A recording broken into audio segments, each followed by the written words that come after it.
तो आज हम स्टार्ट करते हैं चैप्टर 1 की एक्सरसाइज। इसके एमसीक्यूज सबसे पहले करते हैं और इसमें देखते हैं कि कौन कौन से क्वेश्चंस हैं और किस तरह से सवाल पूछे गए हैं, इसको हम समझते हैं।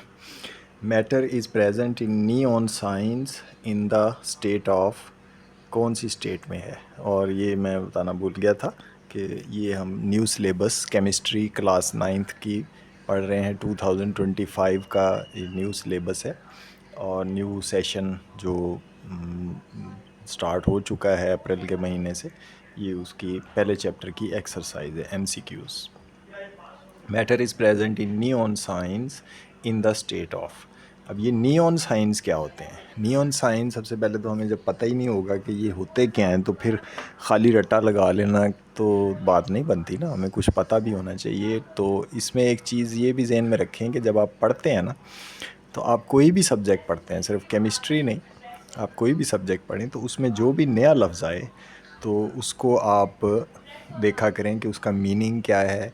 उसकी अगर कोई पिक्चर आपको मिल जाए, अगर आपके इर्द गिर्द वो चीज़ मौजूद है तो उसको देख लिया करें। अगर नहीं देख सकते, करीब नहीं हो सकती मुमकिन, तो फिर नेट पे गूगल पे जाके उसको सर्च करके उसका मीनिंग या उसकी पिक्चर, बल्कि दोनों ही देख लिया करें। तो नियॉन साइन जो हैं, याद रखें कि ये क्या चीज़ है। ये ऐसे साइंस होते हैं, ये ऐसे आपने बिल बोर्ड्स, आजकल तो नहीं होते, हम आजकल तो ज़्यादातर एलईडी लाइट्स इस्तेमाल होती हैं।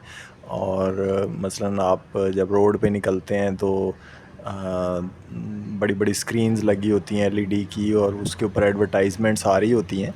तो आजकल चूँकि ज़माना ज़रा तरक्की कर गया है, लेकिन अब भी किसी न किसी जगह पर आपको ये चीज़ें नज़र आती हैं। मिसाल मैं आपको देता हूँ, मसलन आप ऐनक की दुकान पर गए होंगे या बाज़ इसी किस्म की दुकानें जिनके बाहर डेकोरेशन में आपको ट्यूब्स नज़र आएंगी चमकती हुई। तो ऐनक की दुकान के ऊपर आपने देखा होगा ऐनक बनी होती है, वो ट्यूब सी चमक रही होती हैं और वो बड़ी सी ऐनक उन्होंने बनाई होती है, दूर से ही पता चल जाता है ये ऐनकों की दुकान है। तो अगर आप उसको करीब जाके उस ट्यूब को देखें तो उसके अंदर आपको कोई चमकती हुई जो है वो गैस सी नज़र आएगी, ऐसे लगेगा उसके अंदर कोई गैस भरी हुई है। तो याद रखें ये इसके अंदर नियॉन गैस भरी होती है। और ये जो है और भी गैसेस हो सकती हैं और उनके हर गैस के अपने कलर्स होते हैं।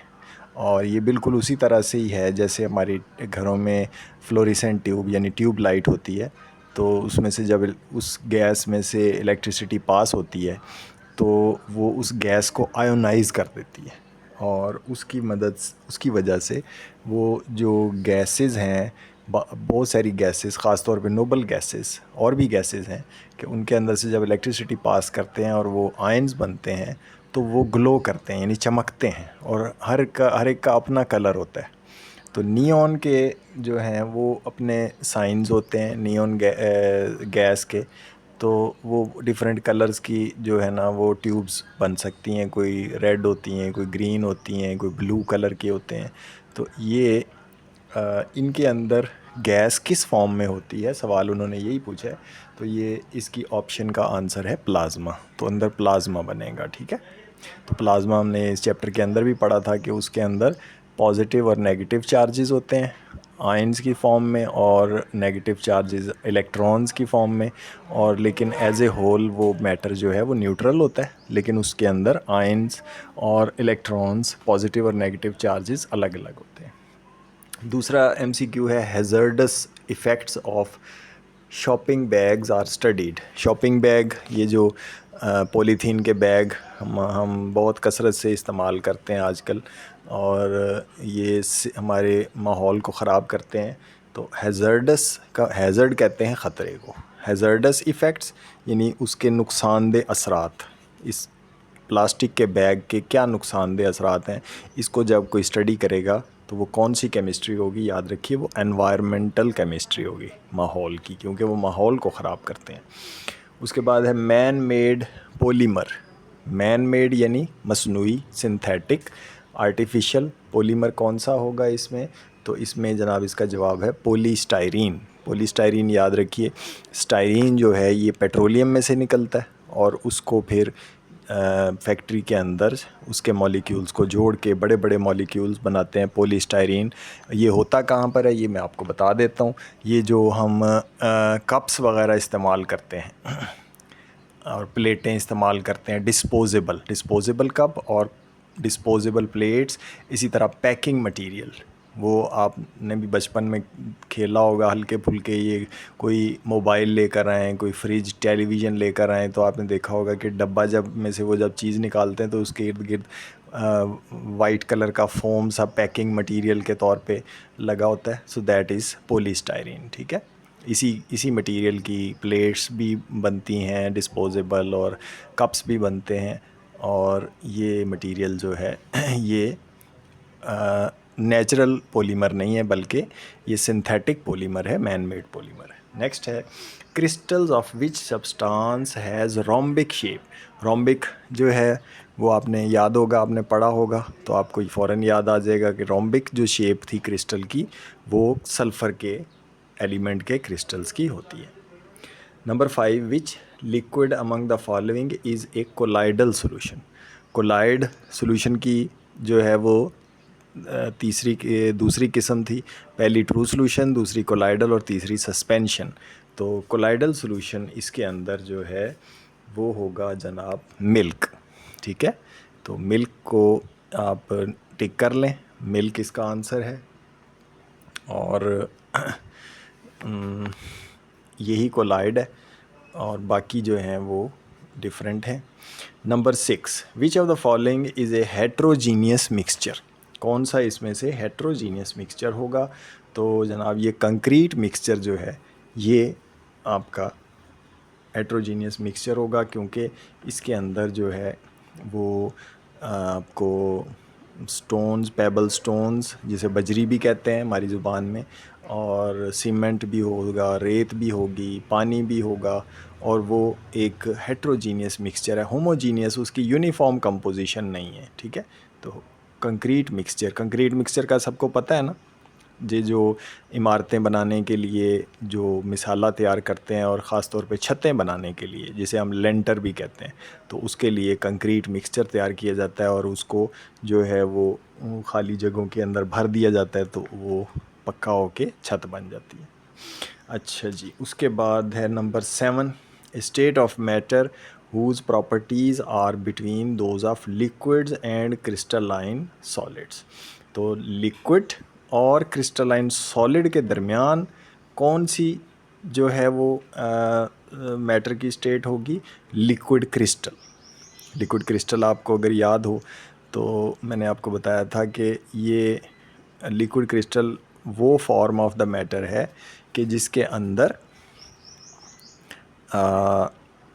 मॉलिक्यूल्स जो हैं वो है तो वो लिक्विड की तरह ही वो स्टेट बिहेव करती है, लेकिन लिक्विड के मॉलिक्यूल्स में जो आम नॉर्मल लिक्विड्स होते हैं उनके मॉलिक्यूल्स में तरतीब नहीं होती, वो बेतरतीब होते हैं, इर्रेगुलर इन शेप।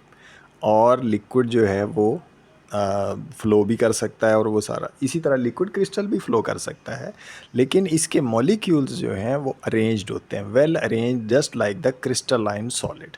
तो इसी वजह से इस प्रॉपर्टी की बुनियाद पर इसको लिक्विड क्रिस्टल कहा जाता है कि इसके अंदर सॉलिड सब्सटेंस, क्रिस्टल सब्सटेंस की प्रॉपर्टी भी है और लिक्विड की प्रॉपर्टी भी है। So this is a state of the matter which has properties in between liquid and crystalline solids. So liquid crystal इसका आंसर होगा। Number 8, which when the tiny visible particles of a substance are dispersed through a medium। जो tiny visible particles हैं are dispersed, याद रखें ये words पे गौर किया करें, इसमें कीवर्ड है विजिबल पार्टिकल। याद रखें आपने 3 किस्में पढ़ी थी, ट्रू सोल्यूशन, कोलाइडल सोल्यूशन और सस्पेंशन, तो उसमें से जहन में लाएं कि इसमें से कौन सा आंसर जो है वो इस पे पूरा उतरता है। इसमें जो कीवर्ड है मैंने आपको बताया विजिबल पार्टिकल है, टाइनी है पार्टिकल्स लेकिन विजिबल हैं। Of a substance are dispersed का मतलब होता है बिखरे हुए, यानी सल्यूट पार्टिकल्स सॉल्वेंट के पार्टिकल के अंदर बिखरे पड़े हैं, लेकिन वो पार्टिकल जो हैं वो इतने बड़े हैं कि वो आँख से नेकेड आई से नज़र आ जाते हैं। Through a medium the mixture is named as जी सोच लें थोड़ा सा अपने जहन में, फिर मैं जवाब दे देता हूँ। तो इसका आंसर है सस्पेंशन, ठीक है, क्योंकि उसके पार्टिकल हमें आँख से नज़र आते हैं, कोलाइड के नज़र नहीं आते। Number 9, a solution of potassium chlorate. याद रखिए ये Cl है, बाज़ बच्चे इसको Ci पढ़ देते हैं। Cl for chlorine, potassium chlorate, ClO3 chlorate ion को कहते हैं, K for potassium, has a solubility of about 13.2 gram per 100 centimetre cube at 40 degree Celsius. How its solubility can will be affected if you decrease the temperature.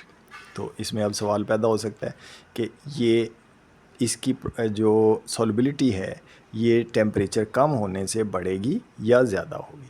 तो ये इसको हम दोहरा लेते हैं कि पोटाशियम क्लोरेट जो है ये किस कैटेगरी में आता था, ये वहाँ से देख भी लेते हैं। मुझे भी थोड़ा सा सब चीज़ें ज़ुबानी तो याद नहीं है, तो यहाँ से देख लेते हैं। यहाँ पर आप देखिए कि उन्होंने जो जिनकी सॉल्युबिलिटी कम होती है वो लिथियम कार्बोनेट और कैल्शियम क्रोमेट बताया, और पोटाशियम क्लोरेट जो है वो इस डायग्राम के अंदर भी शायद इसकी पिक्चर बनी होगी। ये देखिए KClO3 बना हुआ है ग्राफ के अंदर, तो ये हमें क्लियरली बात समझ आ रही है कि जो इसकी लाइन जो है ये ऊपर जा रही है, इसका मतलब है टेम्परेचर बढ़ने से इसकी सॉल्युबिलिटी बढ़ रही है। तो जब टेम्परेचर कम होगा तो सॉल्युबिलिटी को क्या हो जाएगा, कम हो जाएगी, ठीक है। तो इसका आंसर क्या होगा, सॉल्युबिलिटी विल डिक्रीज, इसका आंसर बी पार्ट है। Number 10, you are studying the rate of hydrolysis of starch. Hydrolysis क्या चीज़ है, ये भी आपके लिए नया लफ्ज़ है, चूँकि आप अभी नई नई केमिस्ट्री पढ़ रहे हैं तो बहुत सारे लफ्ज़, बहुत सारी टर्म्स आपके लिए नई होंगी। तो कोशिश करें कि आप जो भी लफ्ज़ आपके सामने नया आता है उसको अंडरलाइन किया करें, उसका मीनिंग तलाश किया करें, उसका मीनिंग जहाँ से आपको पता चले। मेरे लेक्चर से पता चलता है, अगर मैं किसी जगह भूल गया हूँ तो आपको नहीं पता उसका मीनिंग, मैंने छोड़ दिया, मैंने ये समझा कि या मुझे पता नहीं चला, मैंने भूल के नहीं उसके बारे में बताया, या मैंने ये समझा कि आपको आता होगा, तो आपको मैंने पहले भी दरख्वास्त की थी कि आप क्वेश्चन करके भी पूछ सकते हैं, आप कमेंट्स करके कि ये चीज़ आपने नहीं बताई, ये बता दें। और अगर आप मेरे से नहीं पूछना चाहते तो फिर भी आप उसके बारे में किसी भी ज़रिए से, गूगल से, किसी टीचर से, अपने घर वालों में से ज़रूर पूछ लिया करें। जब तक आपको वर्ड का याद रखें मीनिंग नहीं पता होगा तो आप उसको ना आप याद रख सकते हैं, ना आपको वो याद रहेगा। तो सबसे पहला उसूल ये बना लें कि वर्ड्स के मीनिंग्स पता होने चाहिए। जो वर्ड आप पढ़ रहे हो आपको पता हो कि ये मैं क्या पढ़ रहा हूँ या क्या पढ़ रही हूँ, ये क्या चीज़ है, कैसी होती है, ठीक है। स्टार्च का जिक्र हम कर चुके हैं, अगर किसी को याद नहीं है तो शुरू के लेक्चर्स में देख लें, जहाँ स्टार्च का जिक्र आया था मैंने बड़ी तफसील से बताया था। हाइड्रोलिसिस कहते हैं, हाइड्रो का मतलब होता है वाटर और लाइसिस का मतलब होता है टूटना। तो इसमें जो ये ऐसा केमिकल रिएक्शन होता है जिसके अंदर वाटर मॉलिक्यूल्स जो हैं वो टूट कर, जब वो टूटते हैं तो वाटर का फार्मूला होता है H2O, तो उसमें से एक H जो है वो वाटर के अंदर से निकल जाता है और वो टूट कर दो हिस्सों में तकसीम हो जाता है। एक बन जाता है H+ और दूसरा हिस्सा बन जाता है OH-। और ये उस मॉलिक्यूल, जिस मॉलिक्यूल के साथ इसका केमिकल रिएक्शन हो रहा है, उसको भी तोड़ के दो हिस्सों में तकसीम कर देता है। एक हिस्से के साथ उस वाटर का H लग जाता है और दूसरे के साथ उसका OH लग जाता है। तो ये रिएक्शन कहलाता है हाइड्रोलिसिस रिएक्शन, ठीक है। तो ये रिएक्शन और उसका रेट ऑफ हाइड्रोलिसिस यानी उसका रेट ऑफ रिएक्शन फाइंड करना है। तो ये वो पूछ रहा है कि स्टार्च का रिएक्शन वाटर के साथ, उसकी स्पीड, उसके रेट ऑफ रिएक्शन को जब स्टडी करेंगे under different conditions of temperature, यानी हमने टेम्परेचर कोई कभी 20 डिग्री रख के, कभी 10 पे, कभी 30 पे, कभी 25, 40, उस पे देखते हैं कि ये रिएक्शन के ऊपर क्या इफ़ेक्ट पड़ता है। आया वो टेम्परेचर बढ़ने से रिएक्शन तेज़ हो जाता है या स्लो हो जाता है, जैसे हमने सॉल्युबिलिटी को भी अभी पढ़ा था। तो ये जो स्टडी कहलाती है ना, in which branch of chemistry this topic will fall. तो ये जो केमिस्ट्री होती है, याद रखें, ये फिज़िकल केमिस्ट्री के अंदर इसको स्टडी किया जाता है। वैसे जो स्टार्च का लफ्ज़ आ गया तो वो बायो भी आ सकता है, कहने को तो बायो केमिस्ट्री भी ये रिएक्शन स्टडी हो सकती है, क्योंकि स्टार्च जो है ये इसका ताल्लुक़ प्लांट से ये हासिल होता है और एनिमल्स के अंदर भी, बॉडी में भी पाया जाता है। तो उस लिहाज से इसकी स्टडी बायोकेमिस्ट्री से भी हासिल हो के साथ भी इसका कनेक्शन है। लेकिन चूँकि एमसीक्यू में निशान आपने एक ही चीज़ को लगाना होता है, तो इसका उसमें फिर ये देखा जाता है कि मोस्ट प्रोबेबल आंसर क्या है, यानी सबसे ज़्यादा जो इसका सही जवाब हो सकता है वो फ़िज़िकल केमिस्ट्री है। ठीक है जी, तो ये हो गए एमसीक्यूज़। मेरा ख्याल है इसको यहीं तक ख़त्म करते हैं, शॉर्ट क्वेश्चंस को अगली वीडियो में देखेंगे। ठीक है जी, आपने कोई बात पूछनी हो तो आप जब भी दिल चाहे आप पूछ सकते हैं। अल्लाह हाफ़िज़।